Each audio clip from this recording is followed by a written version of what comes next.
Hallelujah. Kaya, diba? Dating ng mga tatay.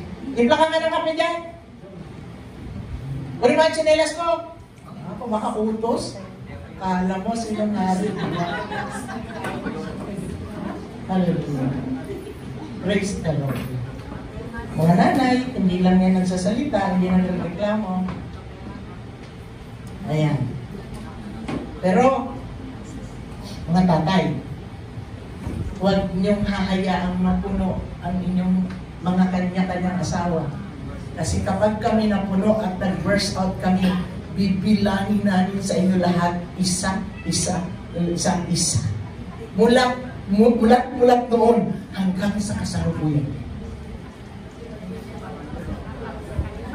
Kaya, sabihin nyo yung mga asawang lalaki dyan nakatabi ng asawa, huwag mo akong pupunuin.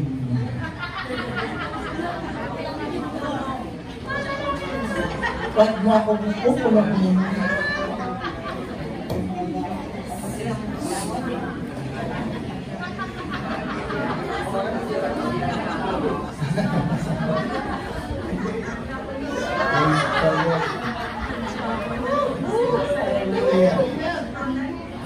Covenants.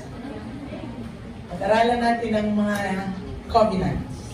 Iba't ibang klaseng covenant ng Panginoon sa buhay ng mga lingkod niya noon, sa buhay natin ay may relasyon. Okay? Covenants. Ang covenant ng Lord is, I will be your God and you will be my people. Amen? Amen kayo dyan? God is our God and we are His people. Amen. Okay. So, ayan, ito yung text. Nahuli na kasi ito eh. Nabasa na yan ni Brother Bong. Basahin natin ulit. And it shall come to pass, if thou shalt hearken diligently unto the voice of the Lord thy God, to observe and to do all His commandments which I command to this day, that the Lord thy God will set thee on high above all nations of the earth. Deuteronomy 28:2, and all these blessings shall come on thee and overtake thee, if thou shalt hearken unto the voice of the Lord thy God. Ano daw? Ano ang condition dyan? If you shall hearken. Pag sinabing hearken is obedience. Hearken. Yan, no? Do. Yan. And, pagkatapos nun, ano daw ang kasunod? All these blessings shall come on thee. Diba? All these blessings shall come on thee. But, sa verse 15 naman, mababasa nyo yan hanggang sa 14, ang blessings. Grabe, no? Sinasaulo nga natin yan eh. No? Diba? Sa ulado na natin yan. Pero ako nakakaligtaan ko pa rin kahit sa ulado na. But, in verse 15, but it shall come to pass, if thou wilt not hearken unto the voice of the Lord thy God, to observe, to do all His commandments and His statutes which I commanded this day, that all these curses shall come upon thee and overtake thee. Overtake thee ba? Overtake thee ba? Grabe. Yung una, all the blessings will overtake. Pero ito, if we do not, if we disobey, all the curses will overtake. Grabe, no? Ayan, ang sinabi ng Lord sa kanyang salita. Tingnan natin kung ano ibig sabihin ng covenant. Covenant is a binding agreement, a legal contract, a legal contract. It is a seal between two or more parties. In biblical sense, the word covenant derives from the root word meaning to cut. To cut. Hiwa. This means that in the culture of the Bible, covenant carried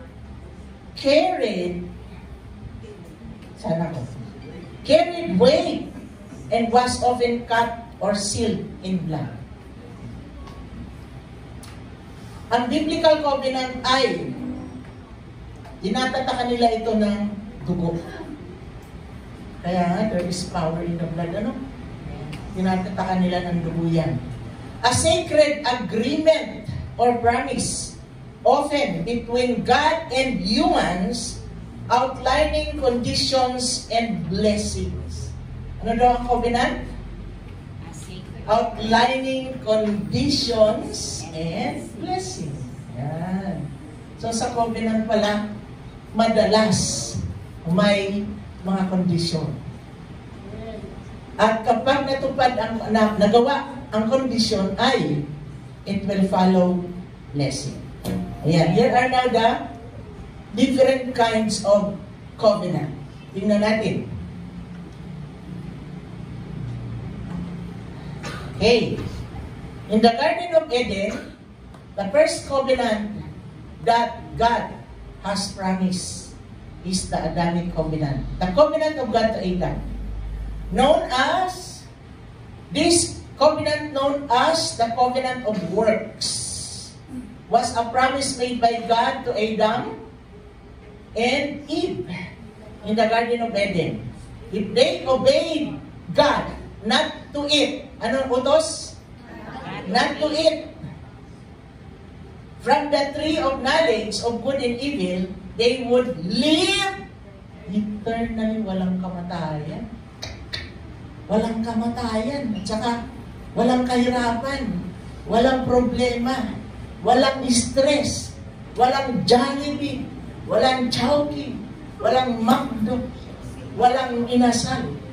Dahil nandoon na lahat ang pangangailangan. Wala nang hahanapin pa. Hallelujah! They would live eternally. However, if they disobeyed, they would die. Yan ang covenant kay Adam and Lord. Pag si Lord ng covenant, mga kapatid, totoo yun. Okay. The next covenant is what? Noahic covenant. The Noahic covenant in Genesis chapter 9 is a promise of God made with Noah and all living creature after the flood, that he would never again destroy the earth with the flood. This covenant signifies God's commitment to preserve the stability of nature and humanity. The rainbow is the symbolic sign of the promise na pinirvert ng mga pervert. Inuha nila yung rainbow para signature mark nila. Tingnan niyo ano? Grabe talaga ang diablo. Nangunguha lagi nang hindi sa kanya. Kasi wala naman siyang pag-aari. Ang diablo walang pag-aari, mga kapatid. Lahat ay pag-aari ng Panginoon. So, kita niyo? Sabi diyan ay hindi nagugunawin ng Panginoon ang buong mundo, ang kalupaan sa pamamagitan ng baha. Ayan. Okay? Sige. Actually, daanan lang natin itong mga covenant na to eh. Next is Abrahamic covenant. The Abrahamic covenant is a promise from God to Abraham and his descendants, encompassing blessing, like a great nation, a promised land, and the blessing of all nations through Abraham. Grabe, no? Dadaluyan siya ng blessing ng lahat ng bansa.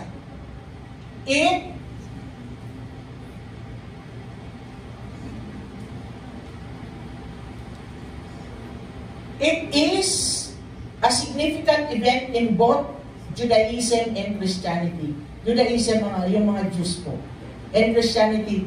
It is this kind of covenant of... Ay, bakit wala? Okay, ihabot ko na lang. Sulat ko na lang. That is the covenant of multiplication. Covenant of multiplication. Abrahamic covenant. And next is Mosaic covenant. Covenant ng Lord kay Moses. The Mosaic covenant, also known as the Sinaitic. Sinai. From the word Sinai. Mount Sinai. Kasi doon ni Lord binigay ang covenant niya. Also known as the Sinaitic covenant is a crucial agreement in Hebrew Bible detailing the relationship between God and Israelites. It outlines a set of laws, the Ten Commandments, which Israel is obligated to obey. In exchange for a special status as God's chosen people.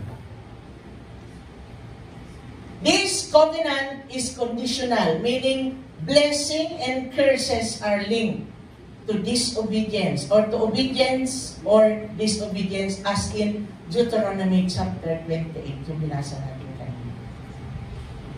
Yan, no? So, yun. Ano? Babasahin nyo na lang pala pag uwi nyo sa bahay, assignment, Deuteronomy chapter 28, the whole 28, which is, ang verses nga ay hanggang 60 plus, something, 60. Okay, that is the Mosaic Covenant. And next is the Davidic Covenant. Covenant ni Lord kay David. Basahin natin in Psalms 89, 3 and 4. You have said, I have made a covenant with my chosen one. I have sworn to David my servant. I will establish your offspring forever and build your throne for all generations. Wow, tingnan natin. Ayan. The Davidic Covenant is a promise of God made to King David, ensuring that descendant of his would rule Israel forever. Diba? Si Jesus descendant ni David. Kung makikita natin sa Messianic bloodline, yung tinuturo ko noon na panorama sa West Central sa mga kids, from Genesis to Revelation. Tinuro ko sa mga kids noon sa West Central, panorama. May mga drawing pa. Yung bloodline, tinuro ko yun sa kanila. And 2 Samuel chapter 7 establishes David's lineage as the dynasty through which Messiah would come. Noon pa lang pala uso na yung dynasty. Kaya ngayon, di ba? Dynasty. Ang tatay, presidente, or ang tatay, mayor, ang vice ay siya pa rin, pamilya, congressman, ano ba? Governor, councilor, dynasty.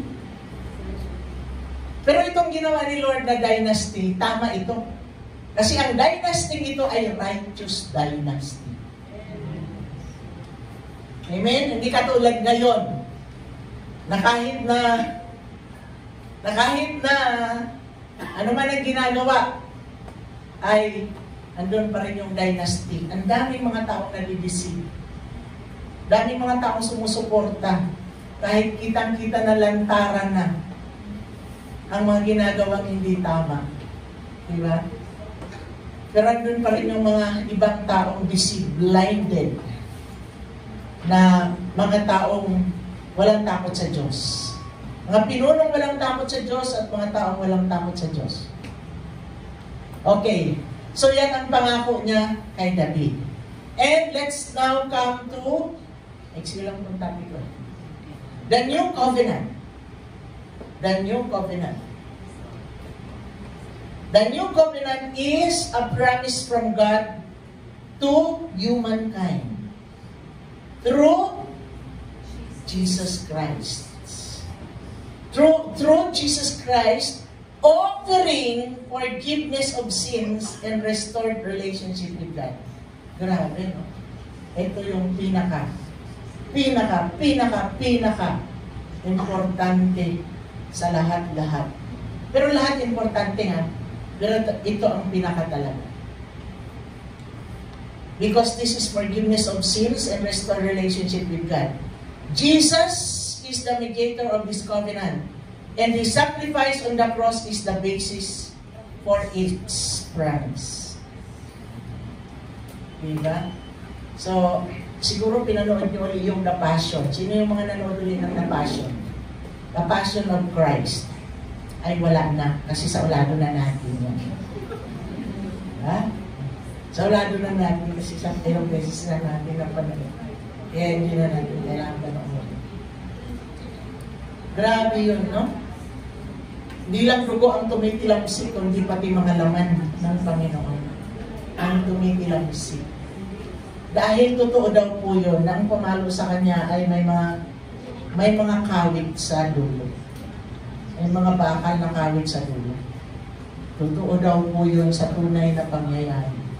That the Lord Jesus was brutally killed. Brutally and violently. Para kanino yung ginawa ni Lord? Para sa kanya. Sabi mo sa'yo, katabi mo, para sa'yo. Binigay niya ang lahat para sa'yo. Binigay niya ang lahat para sa atin. Sabihin mo nga sa katabi mo, binigay niya ang lahat para sa'yo. Walang natira. Binigay niya ang lahat para sa atin. Wala siyang itinira. Maski reputasyon niya, wala siyang itinira. Kahit ano, walang natira kay Lord Jesus. Binigay niya ang lahat. Okay. This new covenant is made by God, accomplished by Jesus, secures the Holy Spirit, regenerates, changes your heart, and finishes God's plan of redemption. It is finished. Grabe, no? Inapos na ni Lord. Inapos na ni Lord ang lahat ng dapat nating ganasin. Inapos na ni Lord ang lahat na dapat sana, dapat sana tayo ang magdanas. Pero kahit tayo ang magdanas, hindi pa rin natin matatanggap ang kaligtasan.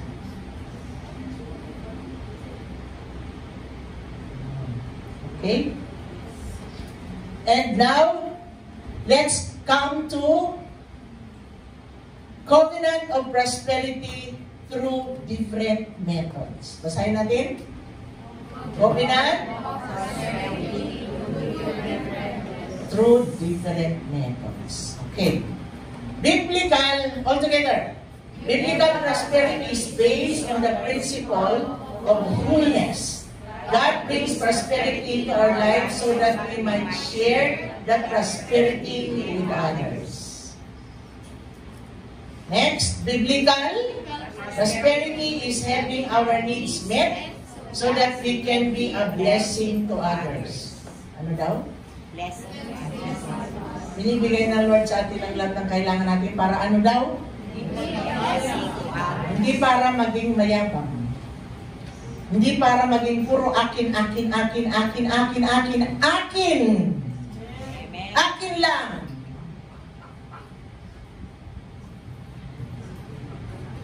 Oh, ito ang matindi. Next. Basa all together lakas. That prosperity should be used to bless others and be a source of giving, not just accumulation. Prosperity does not mean accumulation of all properties in this world.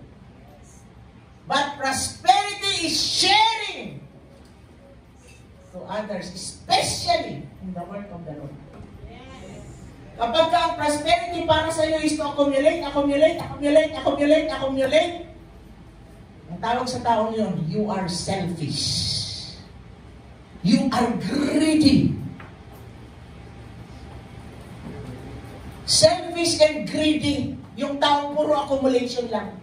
Ako, basta akin to. Pakialam ko, pakialam nyo, basta akin to.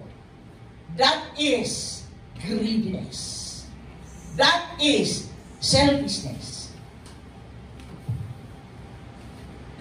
Diba? Ayaw ng Lord ng greedy. Nasa Bible yan. Galit na galit siya sa mga users, mga mayayaman, mga kapitalista na napaka-greedy. Mga sinasabing noble people.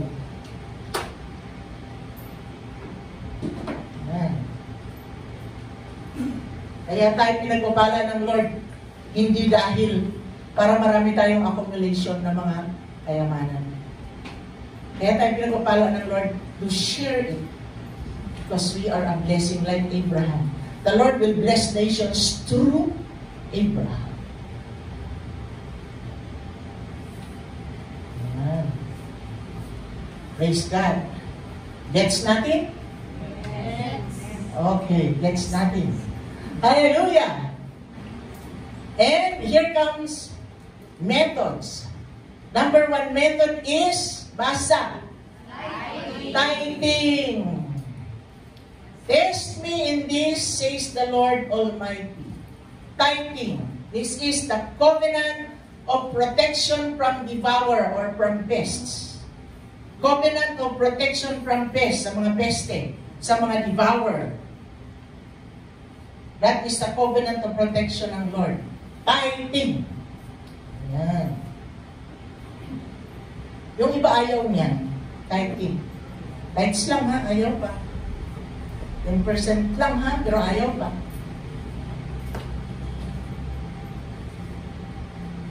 Pero kapag lumindol, Diyos ko!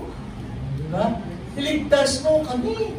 Eh, wala naman siyang covenant of protection. Dahil hindi naman siya one with the Lord in the covenant of protection.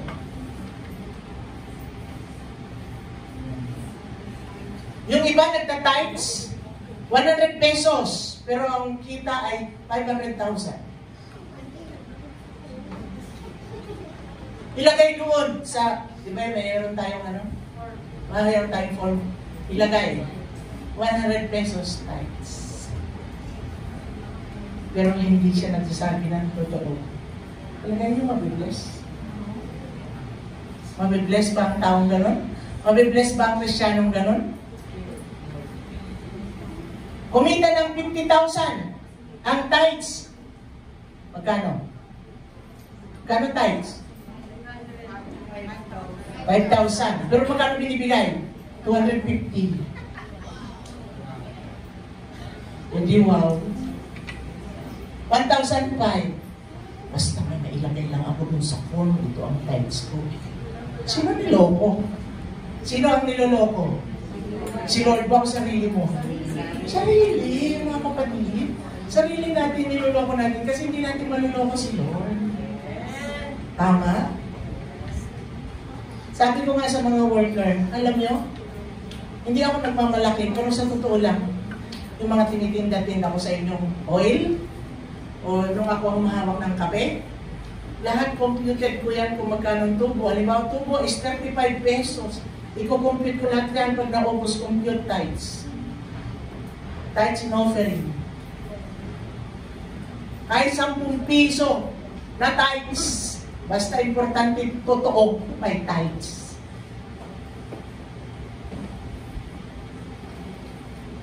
Pero yung iba, pinanghihinayangan ng tithes, pero hindi nila pinanghihinayangan mag-invest sa scam.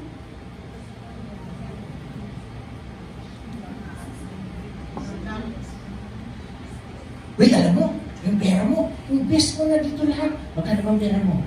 200,000 ako dyan. Invest mo na lahat. After 1 month, magiging 400,000 yan. Sigurado ka? O sige, invest ko na lahat. In-invest na lahat. What is the spirit? Greediness. It is the spirit of greediness. Kaya anong nangyayari? Goodbye. Goodbye, 200,000. Pagkatapos iiyak-iyak. Hindi na nagtatay sa Lord yan, pero nag-invest ng 200,000. Example ko lang po ito ha. Example ko lang. Wala akong alam sa inyo dyan.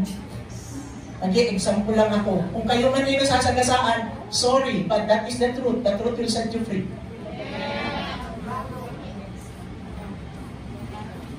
Unahin mo si Lord. Dahil yun ang utos niya.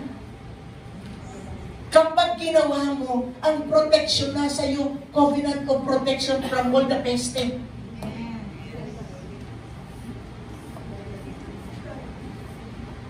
Hallelujah. pagkatapos pag-ipunan ng isang taon, ibibigay lang ng libre doon sa taong hindi niya naman kilala. Yung iba kilala pa nila, best friend pa nga eh. May tiwala ako dyan, Bas. May tiwala ako dyan, best friend ko naman yan eh. Tagal na kami best friend, at tagal na kami magkakilala. Pagdating sa pera, sabihin ko sa inyo totoo, pagdating sa pera, ang mga tao maraming nag-iibang ugali.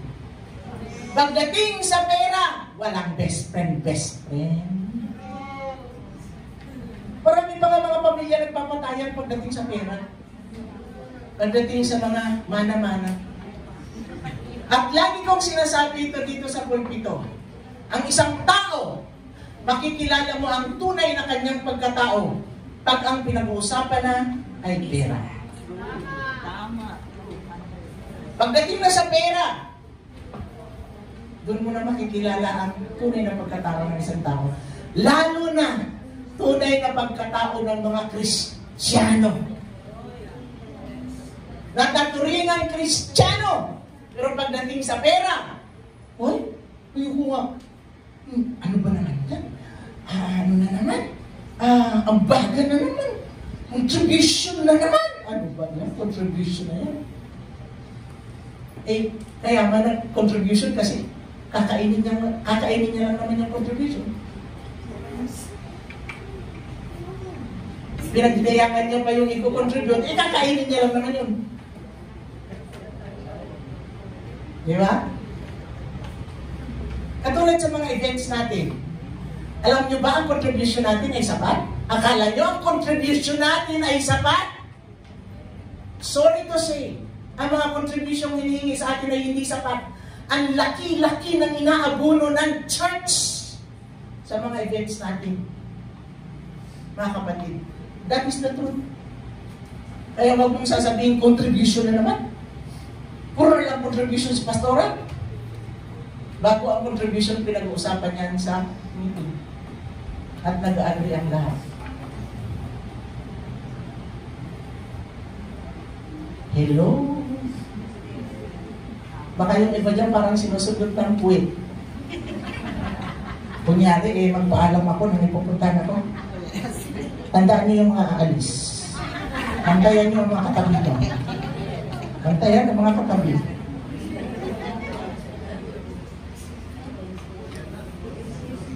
Alam niyo ba, sobrang mahal tayo ng Lord. Bakit?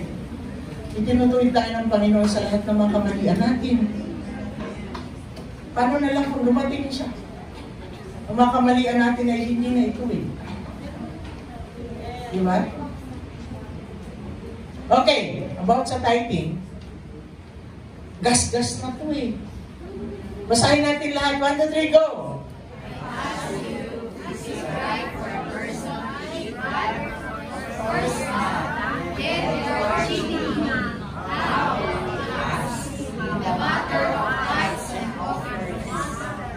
Grabe, ano?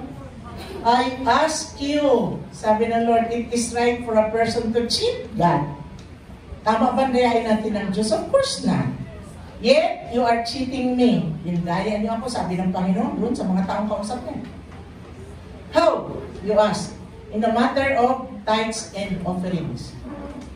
Ano po ang sabi? Tithes and offerings. Bakit kaya and? Pag nag-deposito kayo sa bangko na may kapartner kayo, ang nakalagay and, ano ibig sabihin? Ano ibig sabihin? Yung dalawa ay isa. Hindi pwede mag-withdraw ang isa without the permission of isa. Minsan nga, kung sa bangko na withdraw natin yung 3 million natin noon na inumpisa natin sa building, kami dalawa ni Sister Mayet ang nandun. Nandun talaga kami. Kasi Marieta and Marilyn, kaming dalawa naka-deposito doon. Kaya nung withdraw namin yun, para umpisa ng building, kaming dalawa ang nandun sa bangko. Yan. Hindi pwedeng ma-withdraw ang isa.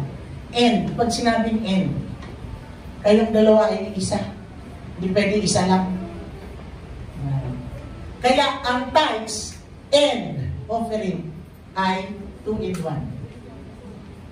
Tithes is God's. Kahit sabihin mo, pera ko to, sasabihin sa'yo ng Lord, pera mo yung tithes. Basahin niyo ang Bible. Tithes belongs to God. Pag inutang pa nga natin ang tithes natin, nasa Bible yan. Magbasa kayo ng Bible kasi. Diba yung daily na pinapabasa ni Pastor Benson, yun. At madadaanan yun. Nadaanan na natin yan eh. Sa Leviticus, diba? Leviticus yata. Kapag inutang mo ang tithes, ang bayad mo doon sa tithes na inutang mo ay 20% ang dagdag mo sa inutang mo. Times 5 ang babayaran. Base ang tithes may 500, times 5.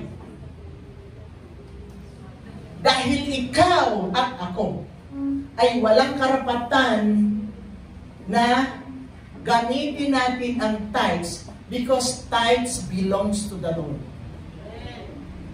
Anong sabi ni Lord kay Adam and Eve? Do not eat the fruit of the tree of life, of the tree which is in the middle of that tree of garden. Bakit sabi ng Lord, huwag kainin yung bungang kahoy na yun? Because that fruit, that tree belongs to the Lord, that is time. Nung kinain nila, anong nangyari? Nasumpa na palayas.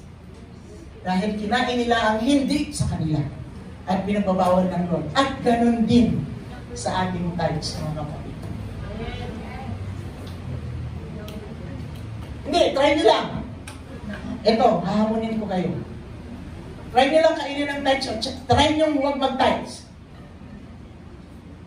Try nyo lang, kasi ako tinry ko yan eh. Sinubukan ko eh. Pero, sinubukan ko man hindi mag-tithes. Yung tithes ko, nilagay ko sa mga upuan sa church doon sa Kawayan Isabela. Sabi ko, yung pastor namin, ano ba naman yan? Ang mga upa namin, mga bench na kahoy, na hindi man lang makinis. Ang tagal-tagal na ng church na yun, tapos tithes naman kami ng tithes, wala naman kahit sa monoblock na nabibili. Ang drum set namin luma-luma. Saan na pupunta ang tithes in offering? Sa bangko daw. Sa bangko. Yung bangko ang nakikinabang sa tithes in offering. Na church. Ang ginawa ko, sabi sa kanya, okay, ang tithes natin, hindi na natin ibibigay na pera. Ang gagawin natin ay ibili natin lahat ng monoblock. Mga kapatid, every month, binibili namin ng monoblock hanggang sa napuno yung hall ng monoblock. Dahil yung tithes namin ay kinonvert namin sa monoblock chairs. Ayan, nag-umpisa na. Akala nyo, natuwa si Lord sa ginawa ko? Hindi. Alam nyo, nag-umpisa ng magkasakit si Jeb. Nag-umpisa ng pabalik-balik kami sa ospital. Nag-umpisa na lahat. Ilang taon na consequences. Nagkaamoy biyasis yan, pabalik-balik kami sa ospital. Pag may nakain lang na hindi maganda, ospital agad. Ospital, tatakbo namin sa ospital. Lagi yun, from Kawayan to Ilagan. Sa Ilagan pa namin tinatakbo yan. Ilang taon na sufferings. Because of that matter, hindi ko naman kinain ng tithes. Binili ko ng mga monoblock. Pero alam nyo, na-devour kami. Nabangga ang tricycle, na bakalan si Manong Eddie, total wreck. Ang daming nangyari sa amin. Ang daming nangyari sa amin. Because of that. Kaya hinahamon ko kayo, subukan mo. Sabi ng Lord, test me in this eh. Subukan nyo. Dahil yung tithes na hindi nyo ibibigay, mas malaki pa ang nanakawin ng dyablo kaysa sa hindi mo pagbibigay. Bakit ko nasasabi? Nasubukan ko eh. Sa mga hindi pa nakakasubok, subukan nyo, hinahamon ko kayo. Subukan mo lang. Kaya lang, pag may nangyari at nahuli ang lahat, hindi mo na pwedeng bawiin. Tama? Kasi yung iba nagmumurmur sila nagreklamo sila, tax na naman. Magkano ang tax natin? Sa mga may trabaho, magkano tax nyo sa gobyerno? Ilang percent? Ha? 20%. 20% sabi ni Ma'am Mel. 20% ang tax nyo. Pero, pwede bang hindi kayo mag-tax? Hindi. Automatic. Sa Lord, sabi ng Lord, 10%. Hindi rin automatic. Bakit hindi automatic na binabawas? Kasi tinitingnan ng Lord ang tunay na puso namin. Totoo ba ito? Totoo ba itong anak ko na ito? Tingnan ko nga kung papasa ito na maging milyonaryo. Sabi ko, ang prayer ko dito sa church sa Lord, Lord, those who are really faithful and obedient in supporting your church, let them receive the millionaire's anointing.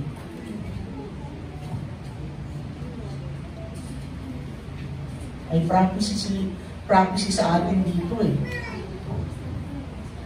Hallelujah. Okay, dito na tayo. Alam nyo, ang tithes ay para sa Lord. Ang offering, mga kapatid, mamaya, tatalakayin natin ang offering. Ano sabi? A curse is on all of you because the whole nation is cheating me. The whole nation is cheating me. Bring what? The full amount of your tithes to the temple so that there will be plenty of food there. Put me to the test and you will see that will open the windows of heaven and pour out on you abundance, all kinds of good things. Anong sabi dyan? Ano yung mga may kulay? Full. Full, hindi hulugan, Bombay. Ay, may tithes ako na May tithes ako na 1,000. O eksakto. Itong 1,000, i-divide ko ito by 4. 4 Sabat ko ito bibigay. Hulugan. Para lagi akong nakikita nila na nagbibigay. Diba? Style. Full. Sabi ng Lord, full. And then, next, put me to the test. Kaya yan ang hamon ko sa inyo, put God to the test. And, pour out on you, what? Abundance, all kinds of good things. All kinds of good things. And, sabi pa dyan, 11, I will not let pests destroy your crops. All your grapevines will produce grapes. This is what the Lord All-Powerful said. Sino doon ang salita? Si Lord ang liwanag, ang linaw. Si Lord ang nagsalita. Si Lord ang nagsasalita. Hindi kung sino man, kundi si Lord. Okay. Next is the method of offering, giving back to God. This is the covenant of multiplication. Alam niyo ba yung offering? Ang offering, dyan po ni Lord kinocompute kung magkano ang i-multiply sa atin. Dyan ni Lord kinocompute. Halimbawa, nagbigay ka ng 100. Kukompute ng Lord dyan. 100 times 100. Magkano na? 1,000. Naging 1,000 ang 100 mo, may bumalik. Ha? O, 10,000. 10,000? 100 times 100? 10,000? Sipin mo, nagbigay ka ng offering ng 100, bumalik sa'yo 10,000. Sa offering ni Lord, kinocompute ang multiplication ng balik sa atin. Hindi sa tithes, because tithes belongs to the Lord. It does not belong to us. Tithes is God's property. But our offering is our property. Doon tinitest ng Lord ang puso natin. Kaya ang balik ay 100 times. That is the covenant of multiplication. Ayan. Yan sinasabi nga dyan, 2 Corinthians 9:7. Basahin natin, each of you must make up your own mind about how much to give. But don't feel sorry that you must give, and don't feel that you are forced to give. Because God loves people who love to give. Yan. Kapag nagbibigay daw tayo ng offering, wag tayo magbibigay ng mabigat ang loob. Para may offering lang ako.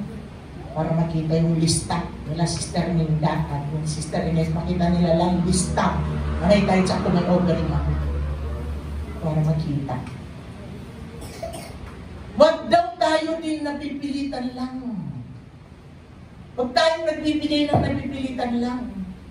Kasi ang mahal ng Diyos ay ang taong masayang nagbibigay, a cheerful giver. And, anong balik?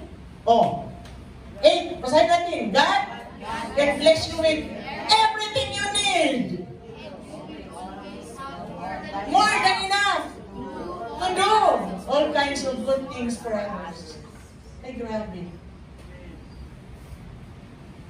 God can bless you with everything you need. At sabi dyan, you'll always have more than enough. Ibig sabihin, hindi ka magkukulang. You will always experience more than enough. Pag maubos na yung, malapit na maubos ang bigas, may darating. Hindi mo ini-expect. Diba? Wala ka nang pambili ng gatas ng anak mo, biglang may dumating. Hindi mo ini-expect. Hindi ka magkukulang. Andyan si Lord para laging sumalo. Amen? Amen. Hallelujah. Kasi kung sino na dito ang ginutom ng Diyos. Taas ang kamay ng nakaranas ng gutumin ng Panginoon. Taas ang kamay nung nagutom ng pandemic, nung quarantine. Sa totoo lang, nung quarantine, mas lalo kayong nagtabaan. Kasi nung quarantine, hindi nyo na makayang ubusin ang mga pagkain na nasa inyong bahay, nasa inyong refrigerator. Buti na lang nung quarantine, yung buong isang buwan, once a day lang kami kung kumain. From morning till afternoon fasting kami buong family. 6 o'clock lang kami nag-read. O, kita nyo? Talata naman sa mga katawan nyo. Diba? Yung mga katawan ng katabi nyo. Diba? Blooming na blooming ang mga yan. No? Diba? Halatang-halata na hindi nagkukulang sa pagkain. Kaya yung ibang mga tira-tira, tinatapon na lang sa basurahan. Yan. Okay. Next. Uy! This is the covenant of overwhelming blessings, blessing of the whole lamb. Mamaya explain natin yan. Throughout the year, protection of your whole year income. First fruit offering brings blessing.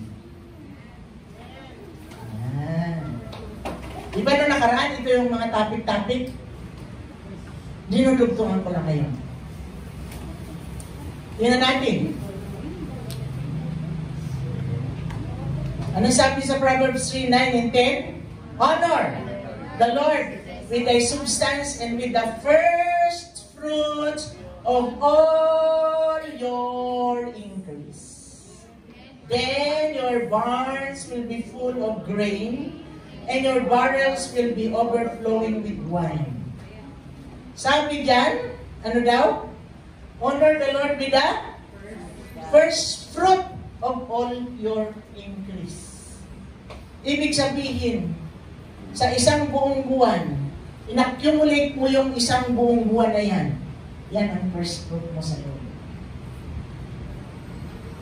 Halimbawa, ang sweldo mo, hindi sweldo ha, hindi exempted dito yung mga may negosyo. Halimbawa, sa income. Halimbawa, sa isang buwan, tumatanggap ka ng 10,000. Magkano first fruit mo? 10,000, hindi 1,000.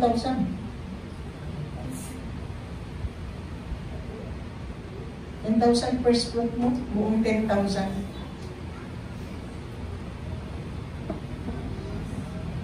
Kaya nga sabi ng Panginoon, with the first fruit of all, your increase. Si Pastor Ben nga, hindi naman kumikita ang taxi sa totoo lang, mas marami pa expenses, pero nag-first fruit siya para sa taxi. Sabi ko, bakit ka mag-first fruit para sa taxi? Wala man tayong kinikita dyan, mas malaki pang gastos ng taxi na yan kaysa sa kita. Isang linggo, magre-remit, 1,500, 2,000, mataas na kung naka 3,000. Tapos, ang gulong magkano? Ang mga repairs. Kaya walang kita, pero nag-first fruit siya. Dahil yun ang conviction sa kanya. Ayan. So, protected. Di ba? And sabi yan, your barns will full of grain. Oh, yung mga lalagyan nyo daw ay mapupuno ng bigas. Yung bigas na 20 per kilo. Hindi, meron ng 20 per kilo. Sabi nga, Pastor Benz, ang kaya yun, at yun ang bibili natin para sa mga aso. Hindi mo sinasabing para sa hayop yun, ha? Kasi magandang klase daw. Visayas na ba? Ha? Visayas daw. May stop. Effective hapon may stop. Kasi bawal ang sumalabas na parang sabi ng pamili, parang bot, buying yun. Wala mo ng ayuda hanggang 12 sa 13 pwede. Sabi nila. Okay, hindi naman ayuda yun, binibili. Ang ayuda hindi binibili. So, yun. Let's pray na magtuloy-tuloy na yan. Let's pray magtuloy-tuloy. Oh? Sabi dyan ay mapupuno ng bigas. Pero mga kapatid, naalala niyo ba? Nung quarantine, Nung quarantine, yung mga bigas na pinamigay namin sa inyo na galing sa church, anong klaseng bigas? Maputi ba?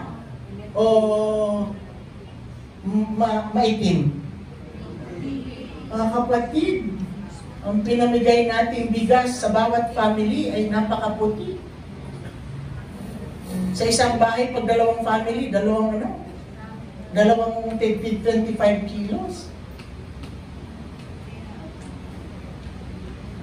Bawat isa sa inyo hindi nakalimutan ng church.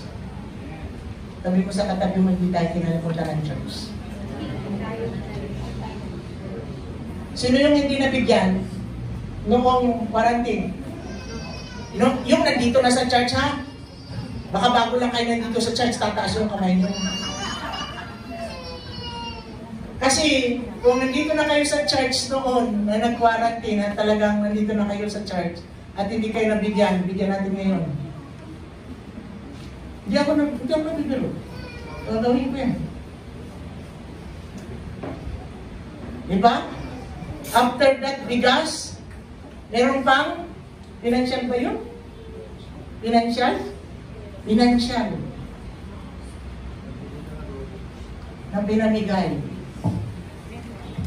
Mga kapatid, kaya huwag tayong madamot sa Panginoon.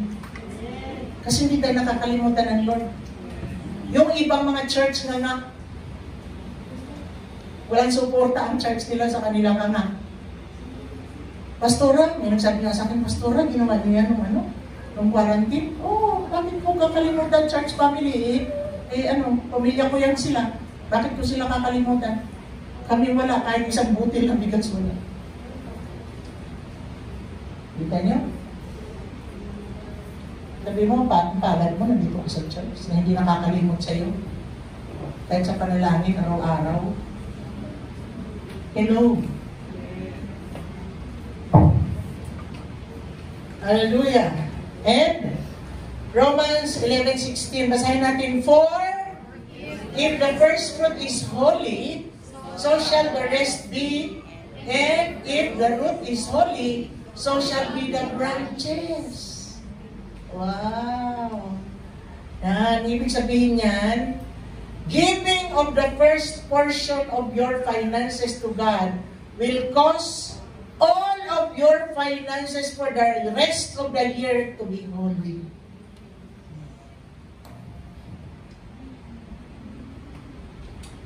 Because you give the root to the Lord.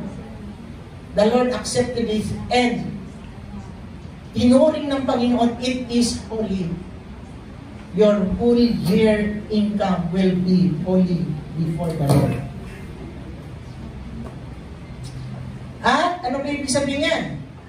First fruit causes God to treat your finances as holy, giving you favor with because your finances are connected to the first fruit offering. Sinulat ko pa nga dito. Your first fruit is the root of all your increase. Siya yung ugat ng lahat ng kita mo, na income mo. And kung ang ugat ay banal, ang lahat ng partes ay banal. Ibig sabihin, lahat ng buong taon mong kita, livelihood, whatever is that, dahil ito'y banal, it will be protected by the Lord. Yan ang ibig sabihin.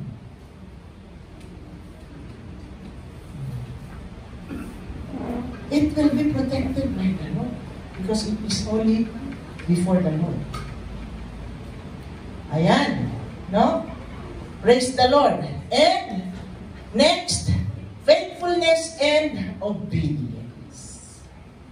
Faithfulness and obedience. 2 Chronicles 31:5.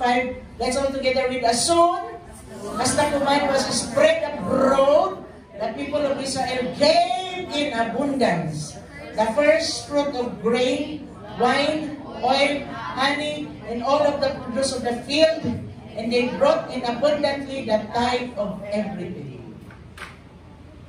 Whereas sa first fruit, kasama pa ang tithes. Grabe, no? O ayan, mga first fruit nila dyan, lahat ng klase. Hindi lang silver. Kasi ang pera nun is silver. Eh, paano pas yung baboy ko, nanganak ng nanganak ng 10. Dadalhin ko dito isa. Huwag naman, kasi mamaya maingay pag nag-preach.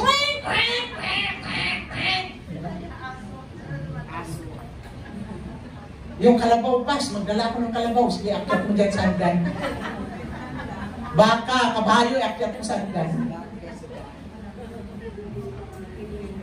Tayo may mga farm, kayong may mga farm, at may mga hayupan.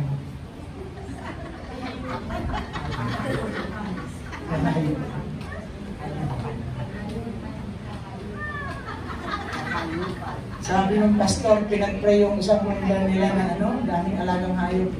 Panginoon, pagpalain mo ang mga kahayupan ni brother.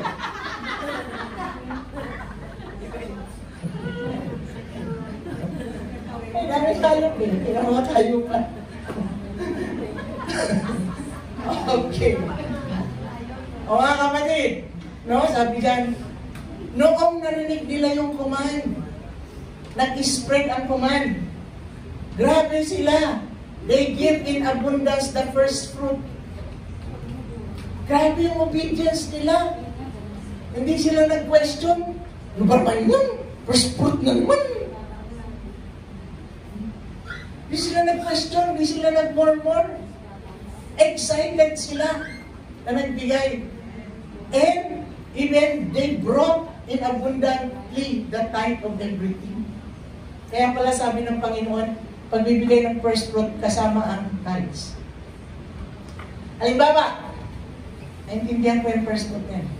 Halimbawa, ang income mo ay 30,000 sa isang buwan. Magkano ang tithes mo doon? 3,000. So aside from 30,000 na ibibigay mo as first fruit, ilalagay mo ang 3,000 na tithes. First fruits in tithes. Bigay na ako ng first fruit, pati tithes pa. Eh, questionin mo si Lord. Si Lord may sabi niya. Hindi naman ako yan, nabasa lang natin.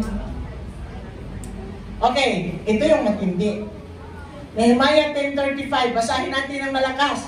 We obligate ourselves to bring the first fruits of our ground and the first fruits of all fruit of every tree, year by year, to the house of the Lord. Year by year, to the house of the Lord. Sabi dyan sa Nehemiah, we obligate ourselves. Inobliga nila ang mga sarili nila na ibigay ang first fruit.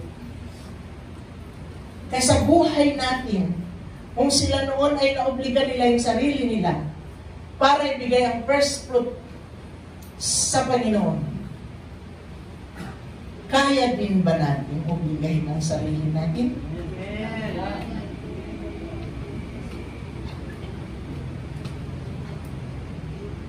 Alam nyo, kaya.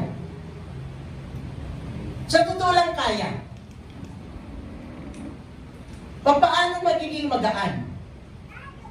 O di nagbigay tayo ng first fruit ng April. May, June, July, August, September, October, November, December, January, February, March, April. Sa ilang buwan na yan, obligahin mo na ang sarili mo na mag-ipon for the following year first fruit. Maglagay ka ng alkansyan mo, lagay mo first fruit. Pero wag mo ikalat sa bahay nyo. Baka mamaya may nag-aani na nung first fruit mo. Hindi mo alam, butas na pala yung ilalim. Nung ibibigay mo na, lata na lang.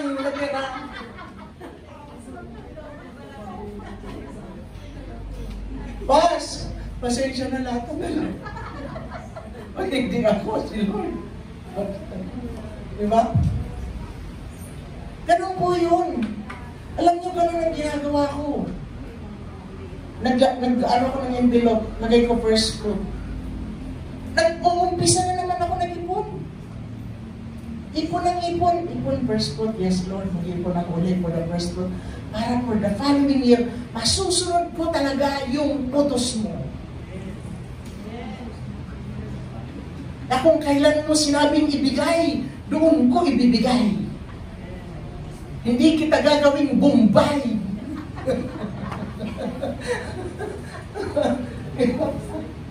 Kasi pag ginawa niyong Bombay ang first fruit yung mga kapatid, 20% ang interest ng Bombay. Diba? Tapos kayo, hindi ka nabibigyan ng interest. Pagkatapos yung gawin Bombay sila. Oh, ano ba? Anong nangyayari? Mag-ipon na tayo. Meron tayong may ipon. Sa totoo lang. Aminin nyo ito ha. Kahit hindi nyo aminin ito, ito totoo. Ito nakikita ng Lord. At alam ni Lord lahat ito.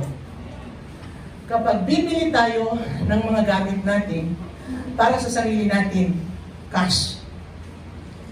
Kahit ilang libo pa yan. On the spot cash. Diba? Ang gaan sa loob nyo. Bumili ng gamit yung cash. Kahit 50,000 pa yan. Kahit bagong iPhone pa yan. Cash. Kasi para sa sarili nyo eh. Nagagawa nyo ng paraan. Kaya nga sabi sa SM. Anong sabi ng SM? SM, we got it all for you. Ako may version ako dyan. In SM, we got it all from you.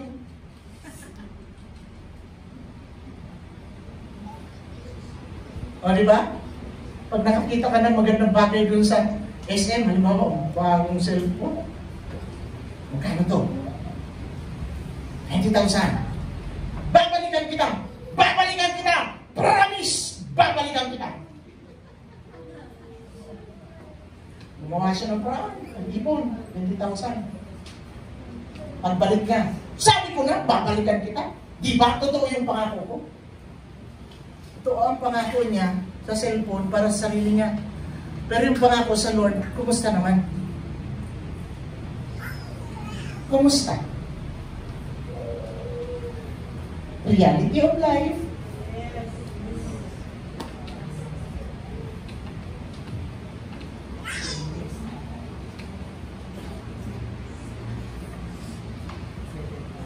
Alam niyo, ang sakit-sakit minsan pag iniisip ko sa Lord ko, nasasaktan ako. Alam niyo ba't ako nasasaktan? Bakit kaya pagdating sa mga sarili natin, pag may gusto tayong bilhin ng mga gamit na bago, all out, nagagawa natin ng paraan, cash, hindi masama yun, hindi masama. Pero bakit kaya pagdating sa Panginoon? Kaya nga inulit-ulit ko kanina, binigay ni Lord ang lahat walang itinira. Pero bakit hindi natin maibigay kay Lord ang buo? Bakit hindi natin kaya pagdating sa Lord? Bakit hindi natin kaya magbigay? Huwag mo nang tanongin ang katabi mo, sarili mo na lang tanongin. Bakit hindi natin kaya magbigay pagdating sa Diyos? Pero pagdating sa sarili natin, bigay lahat, bigay todo, gagawa natin ng paraan para masatisfy ang ating mga sarili. Pero pagdating sa Diyos, ang tipid natin, tapos sabihin natin, ang hirap magbigay ng first fruits. Ang hirap ibigay ang first fruit. Ang hirap ibigay ang first fruit. Isang beses sa isang taon, ang hirap ibigay ng first fruit.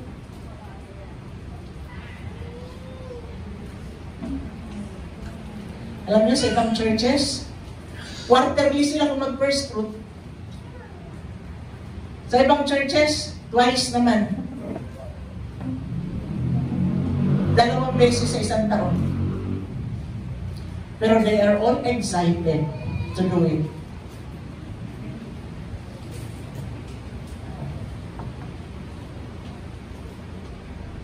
Pero kumusta yung mga taga-JCRTG? Hirap magbigay ng first fruit, ano? Sobrang hirap magbigay ng first fruit. Pero ang bumili ng mga gamit natin, mga brand new, ang dali lang. Na ibibigay natin ang lahat to satisfy our want. To satisfy our luxuries in life. Pero pagdating sa Lord, goodbye. Hello?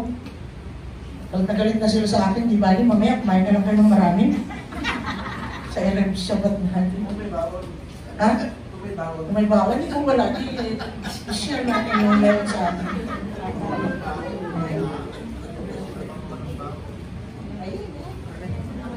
Pastora, bubugsarado na naman kami. Eh sana hindi ako nag-attend ko. Alam ko lang ikaw sa represent. Sabi ni Pastor Arnold, hindi ako nagpapatama sa inyong lahat, hindi ako nagpapatama. Tumitira lang ako. Hindi na siya nagpapatama, tumitira lang siya. Mga kapatid, hindi ako nagpapatama. Biblical lang ang pag-usapan natin. Biblical lang tayo.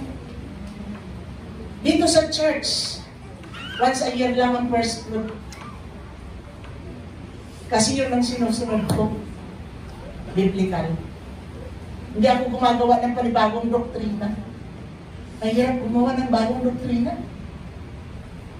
Sinusunod ko lang kung ano sinasabi sa Bible.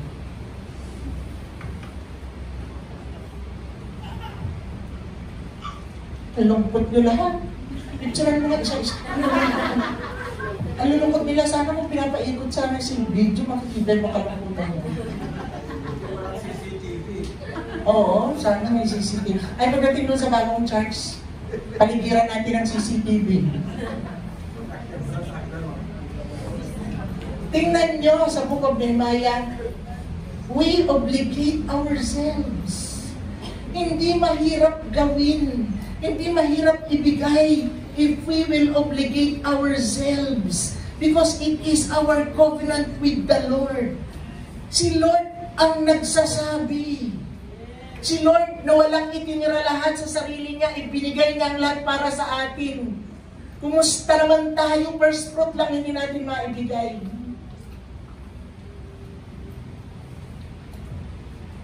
Lahat ng anak ng Diyos.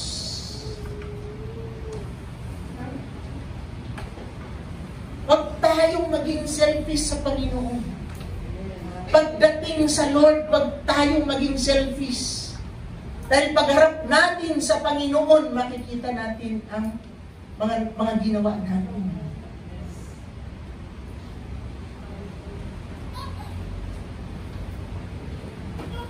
Yung iba nga noon, nung nakarang taon, estudyante pa lang sila pero pa first fruit na. Sabi ko, Lord, pagpalain ng taong ito. Nakakatuwa. Sabi ko nga, bakit kaya kami, Lord? Nakakabili kami ng mamahaling gamit, pero yung first fruit, hindi namin kayang ibigay. Bakit kaya ganun kami? Ano ba kaming klaseng anak mo? Bakit kaya kami ganun? Parang ang sakit sa puso ng Diyos na ang mga anak niya minamahal na ay in every luxury, in every need, everything was met. But pagdating sa Lord, sorry Lord, I cannot do it for you. Wala akong may bibigay sa iyo, Panginoon. Wala akong may bibigay sa gawain. Mga kapatid, yung church building natin, hindi namin maigogo kasi ang pera natin ay 1 point something lang ang kasunhan. Pero, ang gagastusin pa sa building natin sa hall ay more than 3 million. Para mapatapos yung hall. Kaya nga sabi ko benta ko yung bahay. 7.5. Benta yung bahay namin, 7.5 para mapatapos na yung church. Sabi ni Brother Emil, ni attorney, saan kayo titira? Pastora, bahala na.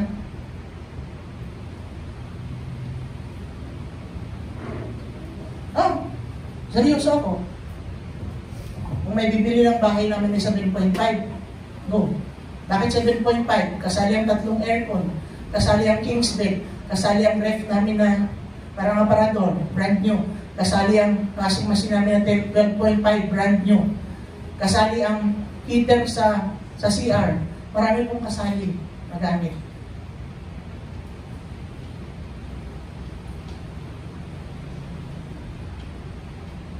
Para pag may 2 million na, tapos na. Yung charge at saka baba. Tapos na. Mintan yung bahay namin, 7.5, cash.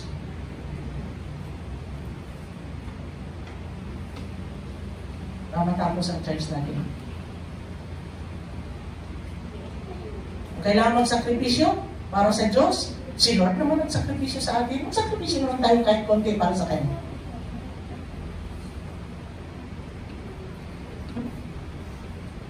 Totoo.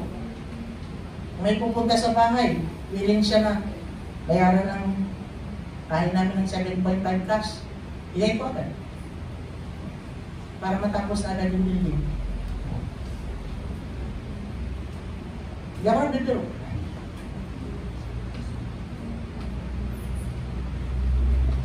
Kasi wala naman akong mga lupain para ibenta. Meron sa paso. Wala naman siguro bibili ng lupa sa paso. Wala akong ibang ari-arian kundi yung bahay lang namin. Na pwede kong masabi na sa amin. Pero hindi pa nga bayan buo sa pag-ibig. Yung lugang pa rin. Yun lang ang meron sa amin. Yun lang ang pwedeng maging puhunan. At handa ako tumira sa baryo, bundok, bahay ko. Nakahanda ako.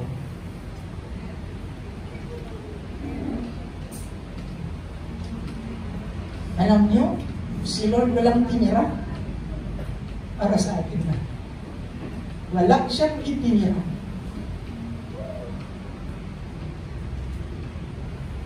Sinakripisyo niya ang lahat.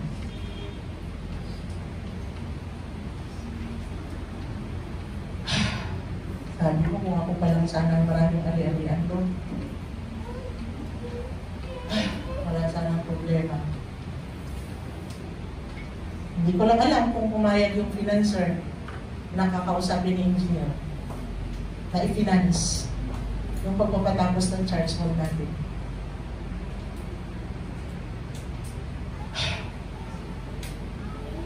Hallelujah! Praise the Lord.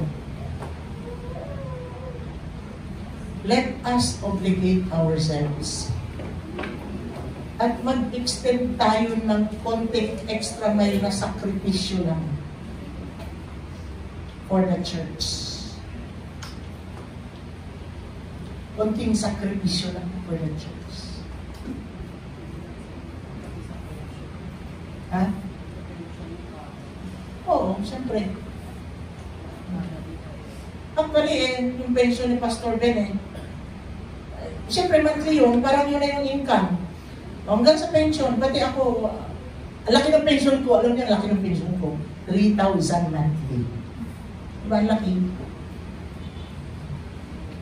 Laki pension ko, pension niya. Nag-first fruit kami. Pinag-ipunan ko yun. Pinag-ipunan ko talaga for the whole year, pinag-ipunan ko. Pagkatapos, sabi ko, Lord, salamat. Meron ako na ipon pang first fruit sa lahat. Kaya sabay-sabay namin binigay kasi pinag-ipunan ko.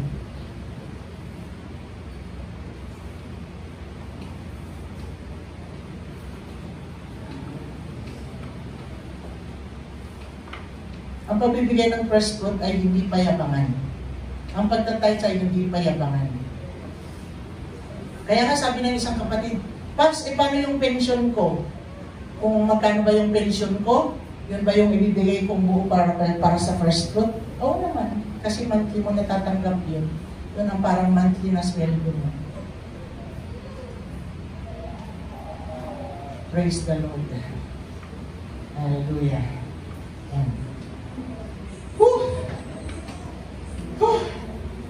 Sabi mo sa katabi mo, can you obligate yourself? Pwede mo bang obligayin ang sarili mo? Para kahit pa paano, makalipat na tayo dun. Meron ng 100 plus na mga nag-first fruit na pwede natin ilagdag sa building construction.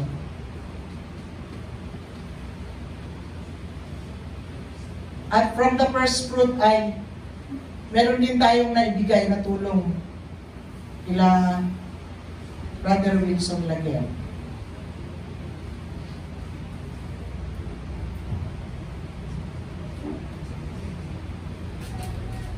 Hallelujah.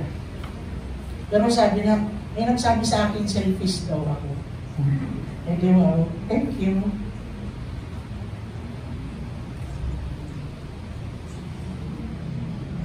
To God be all the glory sa mga persecution na yan.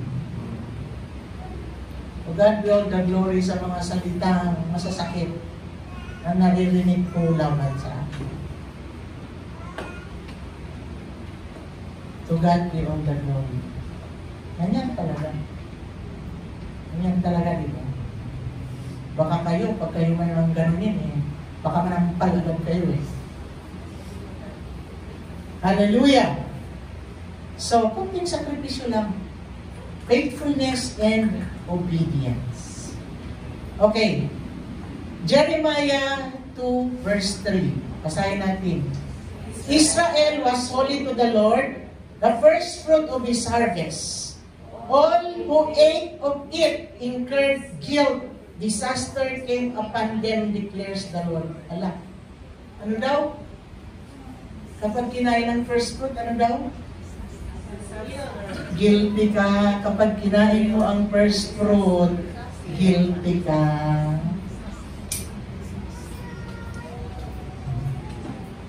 Siguro sabi nga in Jesus' name, I rebuke yung word ni Pastora, I rebuke. Hindi ko word, binasa ko lang. Word ni Lord, na-rebuke niyo si Lord. I rebuke you, Lord. Bakit sabi mo, Lord, guilty ako, I rebuke you? Si Lord ang na-rebuke niyo. Hindi ako. Masahin mo puti. Hindi natin, no? All who ate of it incurred guilt. Guilty daw, oh. Sabi pa dyan sa dulo, yan ang mabigat.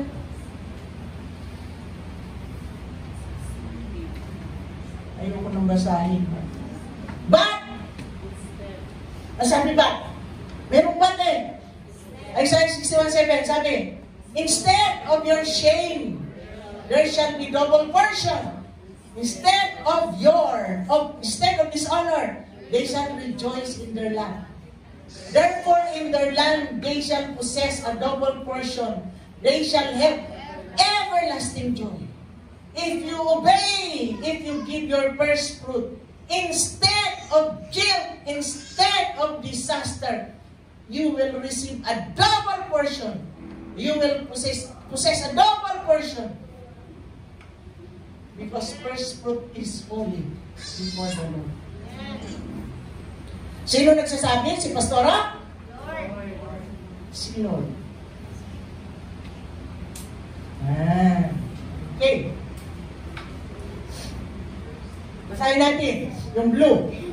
When we keep first thing first, first fruit and tithes is first thing first. Through faith and obedience, you turn God's promise into provision. Grabe. If we keep in obeying what God has said, first thing first, the Lord can turn His promise into provision. Kaya gawin ng Lord? Nabasa niyo na ba yung sinabi ng Panginoon kay Jeremiah, is there anything too hard for me? Nothing is too hard for the Lord. Pag sinabi niya, sinabi niya.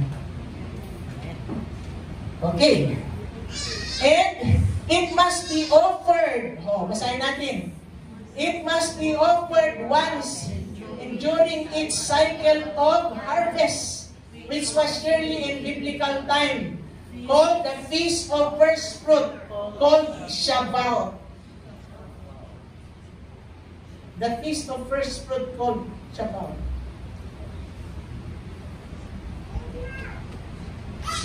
It will be offered during the Feast of Shabbat, the Feast of First Fruit.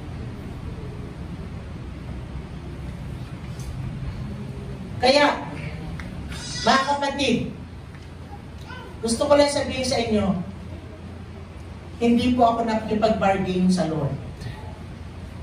Konti correction lang. Hindi ako nakipag-bargain sa Lord. Na kung kailan natin gustong ibigay ang first fruit, ay nakipag-bargain ako sa Lord. Hindi po ako nakipag-bargain sa Lord. Kasi wala akong karapatan baguhin ang kanyang command. God's command is different from God's plan. Giving of our first fruit is God's command. Kailan? During the Feast of First Fruit, Shabbat. Not kung kailan mo lang gusto. Kung kailan ka lang maluwag. At kung kailan mo gusto na ibigay. Hindi ko po sinabi na pwede lang yun. It is your bargaining agreement personally between you and the Lord, not me. Kasi ako sumusunod sa command. Takot akong hindi sundin ang command ng Lord.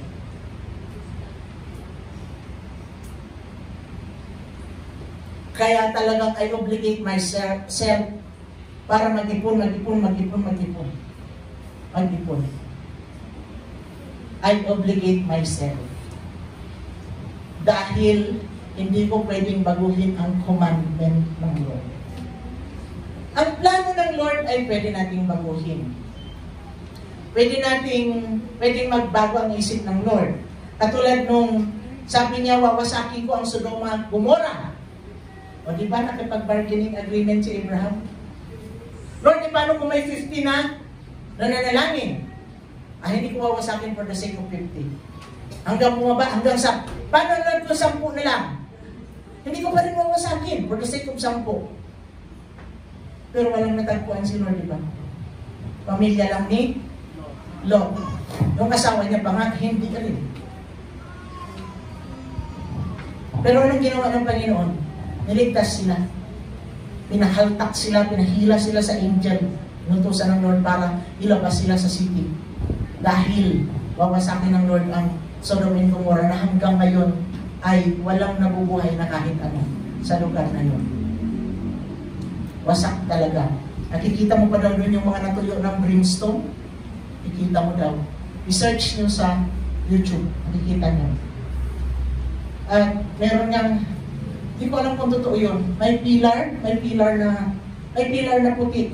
Di ba naging pillar of salt si sama ni Lot? May pilar na korting tao. Yun daw yung asawa ni Lot. Na naging pillar of salt. Kaya mga kapatid, kayo na ang makipag-bargain kay Lord. Hindi po ako. Kasi wala akong karapatan makipag-bargain sa Lord para baguhin ang kanyang kuhan. Nasa sa inyo na yan. It's between you and the Lord, not me. Okay? Magkakaliwanagan po ba tayo? Baka may hindi clear. Kasi di ba syempre yung iba, for example, lalo yung mga may monthly na kinikita, may mga for example nababawas na loan nila. For example, 20,000 tapos ang natitira sa kanila is 10,000 kasi nakaltas yung loan. Sige anak, irason mo sa Lord yan. Hindi nga. I-clear out mo lang baka kasi hindi kung gano'n ang sitwasyon nyo, hindi ako mapakali kasi kanina ko pa na-discern kasi sa isip magaling mag-loan ang marami sa atin, puro loan. Baka yung may loan na lahat, wala nang natural for the Lord. Ngayon, kung yan ang rason nyo, huwag niyong sasabihin sa akin. Sa Lord kayo magrason. Kasi wala akong maisasagot sa inyo. Sa Lord kayo magrason, huwag sa akin. Sa Lord kayo magreklamo, huwag sa akin. Kasi baka isipin nila, ikaw na lang naman natitira sa akin. Mga ganun ba na mindset? Kasi ito ha, alam nyo para sa akin, nasa sa inyo kung magbigay kayo o hindi. Hello? Nasa sa inyo yan kung magbibigay kayo o hindi. It is of course your personal discretion. Kung ano man ang mga rason nyo, sa Lord nyo irason. It is your own reasoning. Huwag sa akin. Pumunta kayo sa ibang church sa 2 beses, 3 beses at binibigyan na ng sobre lahat January pa lang. First fruit agad. Sabi nga ng isang kapatid dito na nasa Maynila, Pas, tingnan mo yung sobre, binigyan niya pa. January pa lang, binigyan na kami lahat ng sobre compulsory. January, dapat namin ibigay ang first fruit. Dito sa church, nagbibigay ba kami ng sobre para sa first fruit niya? Diba hindi? Bakit? Kasi, nasa sa inyo na yan. Kung gusto niyo mag-first fruit or not, it is between you and the Lord. It's not between you and me. No. It is between you and the Lord.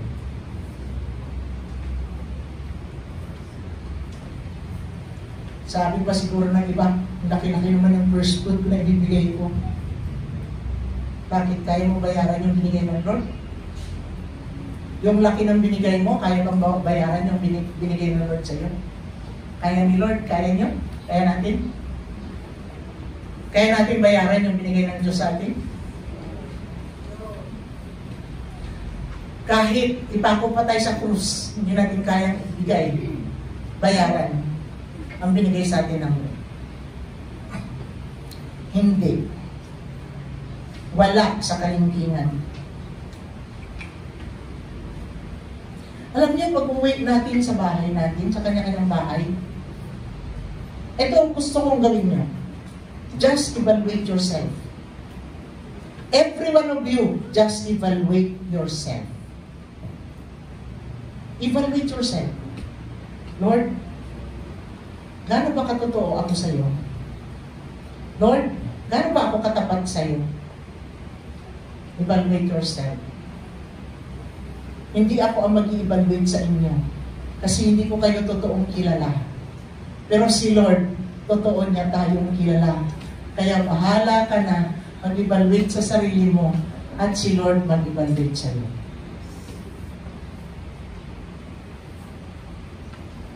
Hallelujah! Kaya, huwag kayong malungkot. Ang lulungkot niyo na. Parang gusto niya na magsitakas. Mga kapatid, wala sa akin, bahala kayo. Kaya sinasabi ko, nasa sa inyo kung magbigay kayo o hindi.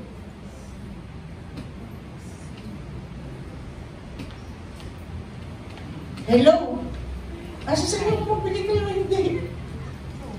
Hindi naman ako nag-command. Ako ba nag-utos sa inyo? Hindi. Pinapaliwanag ko lang. Nagpapaliwanag lang po ako. Mga kapatid, nagpapaliwanag lang ako. Meron pa ang church. Doon, bata doon. Yung pastor nila, nag-house to house para kolektahin ang mga tithes. Pero hindi naman yung quarantine, hindi naman pandemic yun.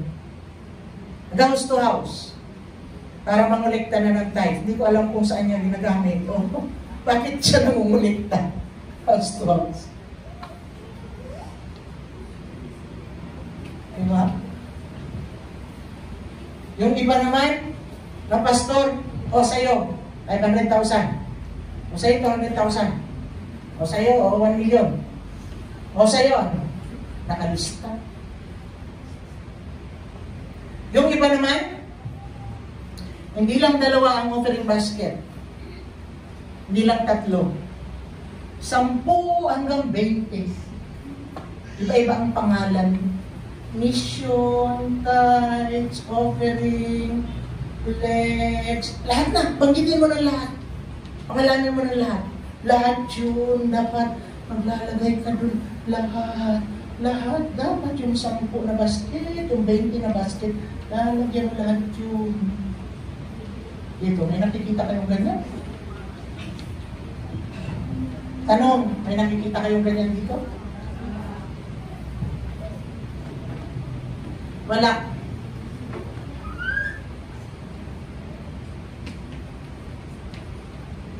Dahil ang pinaglilingkuran ng inyong lingkod ay sinunod ng pera nyo.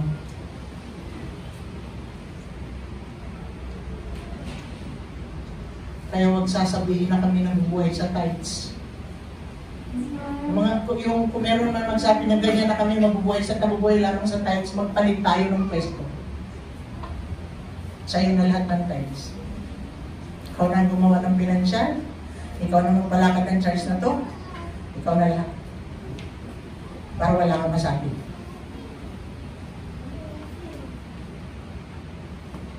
Diba? Prangkahan lang tayo. Kasi may mga narinig ako ganyan. Prangkahan. Mas maganda na nagsasabi ng totoo. Kaysa nagsisinungaling dito sa harapan ng pulpito. Mahirap magsinungaling dito sa harapan. Maski sa likod, mahirap magsinungaling dito. Hello? Magalit na kayo sa akin. Love you all. Hallelujah. Glory to God. Meron pa yan susunod. Tingnan mo yung pastor na may susunod. Meron pa talaga. Kaya, kung makati na yung ano niyo dyan, kamutin mo na. Diba tayo tapos? Kakain pa tayo. Ano yan? Seed? Planting. A covenant for a harvest. Yan. Yung seed planting natin na nalikom is parang mga 80 plus, lahat yun pumunta sa building, construction. Ang Thanksgiving offering natin, hindi ko na nilagay dyan kasi ano na yun? Self-explanatory na yun. Thanksgiving offering natin, lahat sa pioneering yun. Ang gastos na lahat ng pioneering. Dinivide na namin para sa kanilang lahat sa mga stations. Sa'yo, Pastor, magkano ang napunta? Wala. Sa stations lahat yun.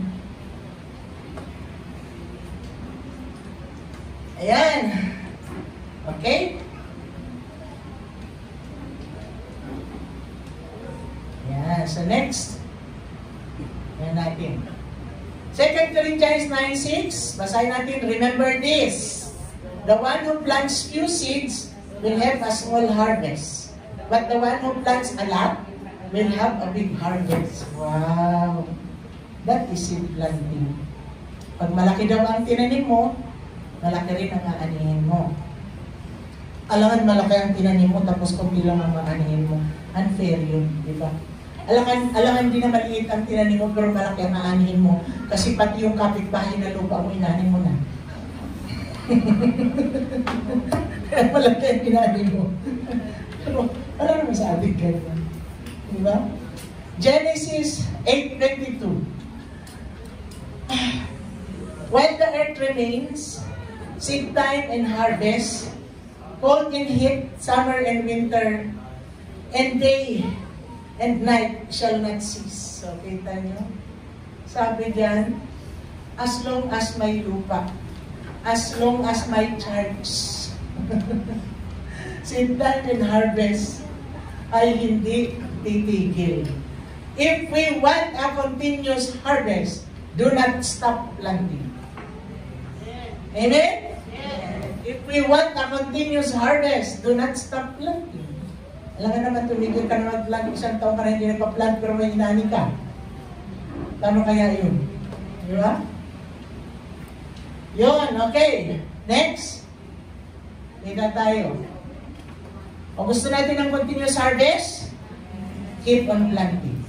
Do not stop. Vow to God, the pledge of love to God. Our pledges. Ang pledges natin ay, pledges ito sa, ginagawa natin ito pledge sa building construction.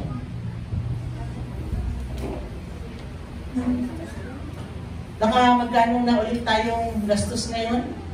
Ito nakaraan, 160? 160,000 na. Nakagastos na ulit tayo ng 160,000. Sa labor at saka sa mga materials. Dahil semento natin yung top at saka pa lalagyan ng waterproofing para hindi tayo tutuluan. Kasi pag nagpa-electrical na tayo at nagpa-ceiling, para walang tutulog. Naka 160 plus na tayo. Wala pang waterproofing yun. Wala pa, di ba? Wala pa. Wala pang waterproofing sa taas. Semento pa lang. At yun po ay araw-araw dinidiligan ni Pastor Ben. Salamat sa taga-ibang kadaanan na nakakasama ni Pastor Ben. Isa lang yata o dalawa. Pero kahapon isa lang daw. Siya lang pumupunta alas 5 ang aga-aga. Nagdidilig doon sa tuktok ng building. Sabi ko, bakit mo sinusolo? Bakit hindi ka mag-GM sa mga men? Kung sino ang willing at available at willing na mag-hands-on para physical, kumbaga physical effort para sa church building na sumama sa'yo na mag-dilig para may katuwang ka man lang. At hindi ka mag-GM sa mga men. Yung mga nag-GM, nahihiya siguro sa inyo. Baka ayaw niya kayong ma-istorbo. Diba? Oh. Ayaw siguro ni Pastor Ben ma-istorbo kayo. Pero alam ko ang iba sa inyo ay willing. Willing kayo dyan. Alam ko may mga willing dyan. Hindi naman everyday kung kailan lang kayo available. Pastor Ben, sama ako magdilig doon sa tuktok ng building, simento.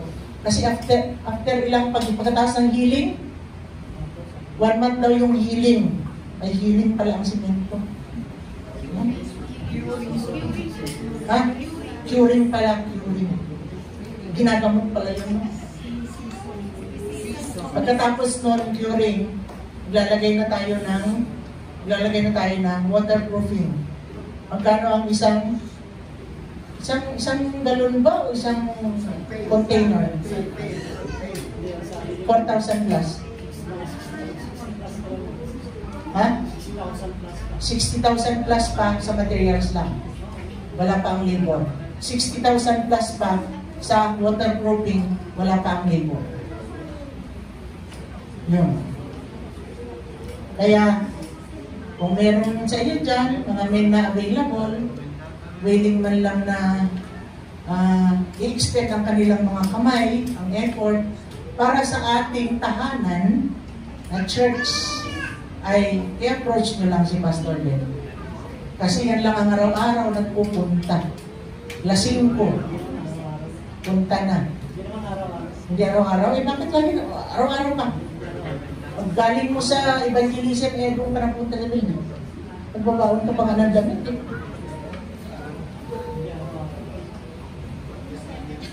Okay.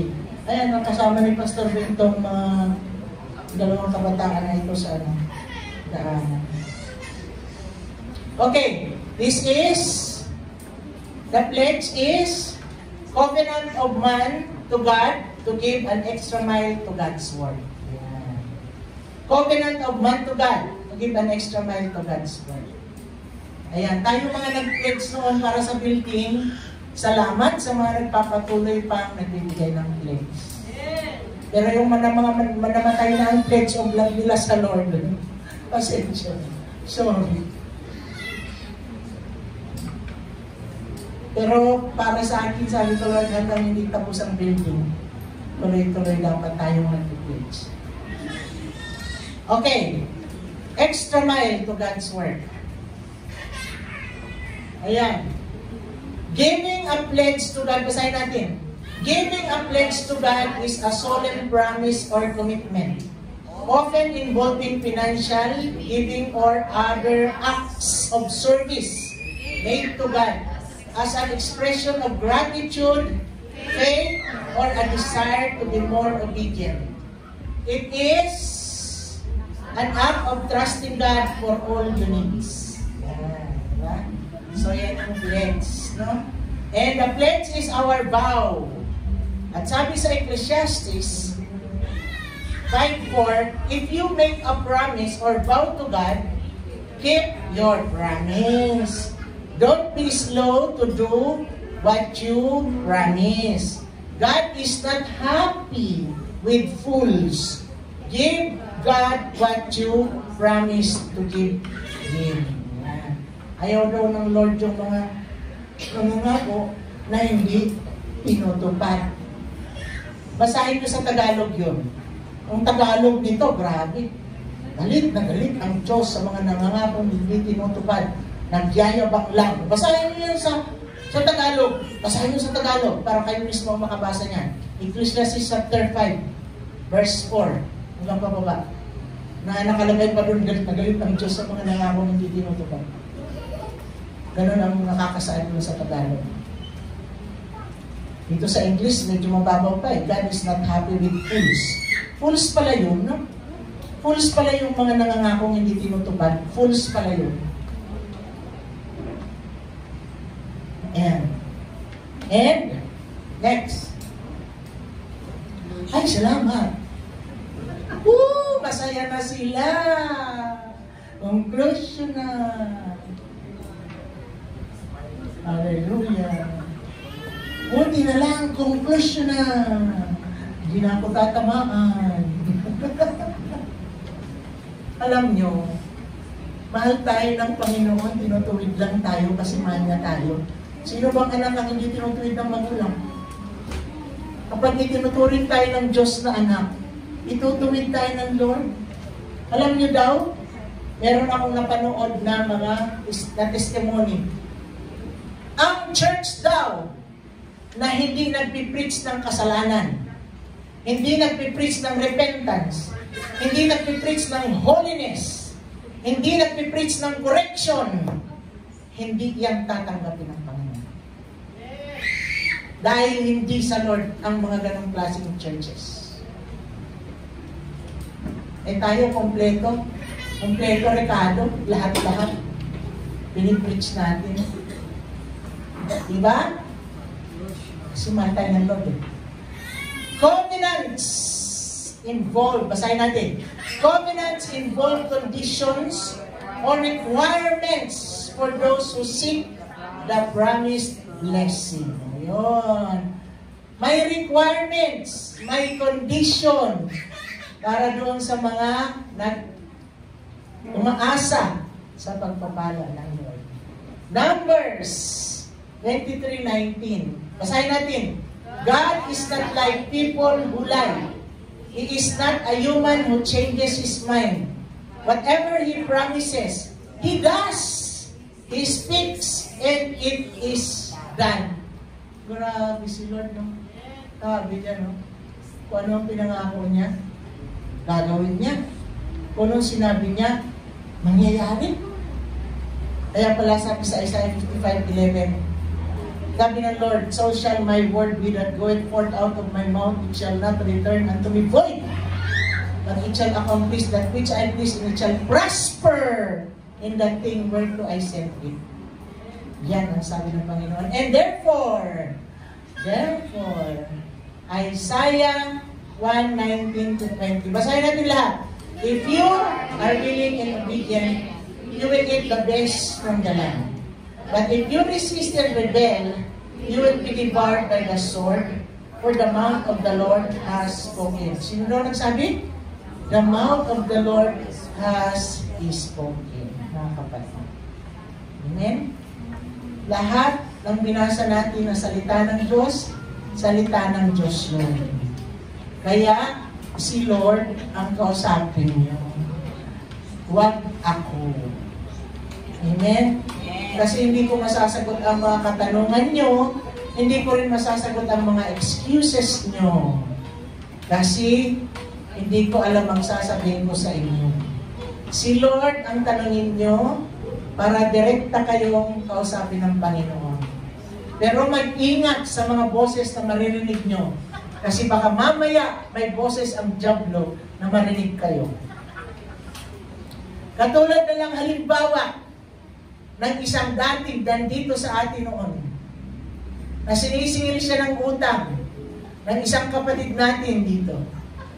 Ang sabi niya, ang sabi ni Lord sa akin, hindi ko na daw babayaran ang utang ko sa iyo.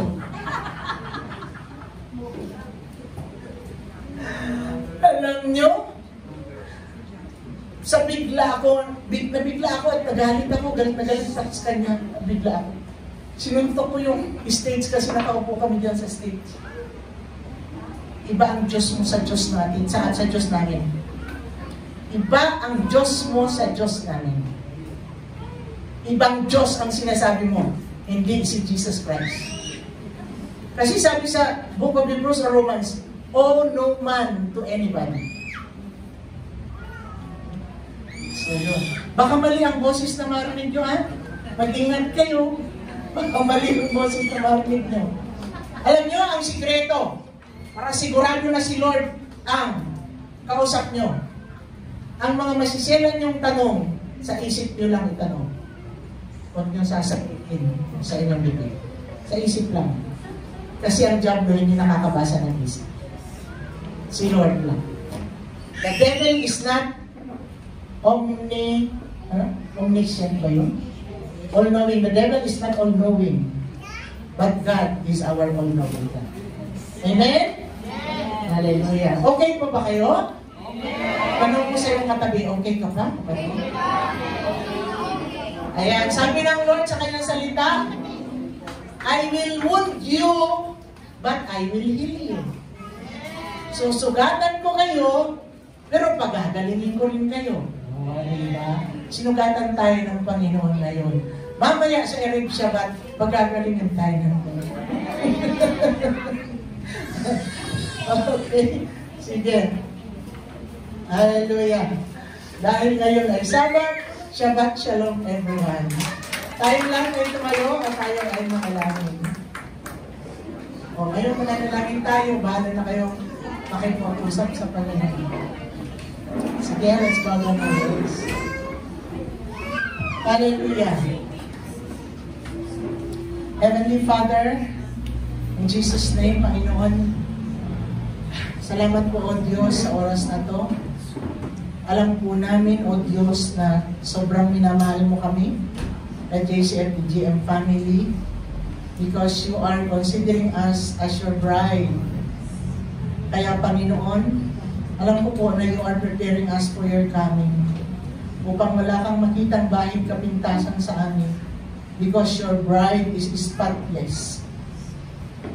Yun ang your and spotless bride. Kaya, Panginoon, salamat po na kung itinutuwid mo man kami, bigyan mo kaming pusong masunurin at tapat upang magampanan namin at magawa namin ang mga nais mong gawin namin. Patawarin mo kami sa lahat ng mga pagkukulang namin. Patawarin mo kami sa lahat ng mga rason namin. Patawarin mo rin kami, Panginoon, kung nasaktan kami. At Lord, buuin mo ang aming puso na maging buong-buo ito para sa iyo. Na maging kagaanan sa loob namin ang pagsunod at katapatan sa iyo, Panginoon. Maraming salamat na ibinigay mo na ang lahat para sa amin. Wala kang itinira, kahit konti man lang, katiting man lang, ay wala kang itinira sa iyo, kundi ibinigay mo ang lahat sa amin, Panginoon. Ilagay mo sa puso namin ang tulad ng puso mo, na maibibigay namin sa iyo ang mga hinihingi mo. Marami pong salamat, Ama. At sa aming pagtaas ng kamay, Lord, we bless the offering, the tithes and offering, even first fruit, Lord God, pledges. We bless this, Father God. Bless it, Father, and multiply it, and let it abounds to each and every one of us. Thank you so much, Lord, for all your goodness and your faithfulness. And I release the blessing of the Father right now to all your people. The Lord bless you and keep you. The Lord make His face shine upon you and be gracious unto you. The Lord lift up His countenance upon you and give you peace. Let the shalom of Yeshua Mashiach be upon us all in all the areas of our lives, today and forever. In Jesus' name, Amen. Sige, nandiyan po yung mga, ayan, dapat na lang.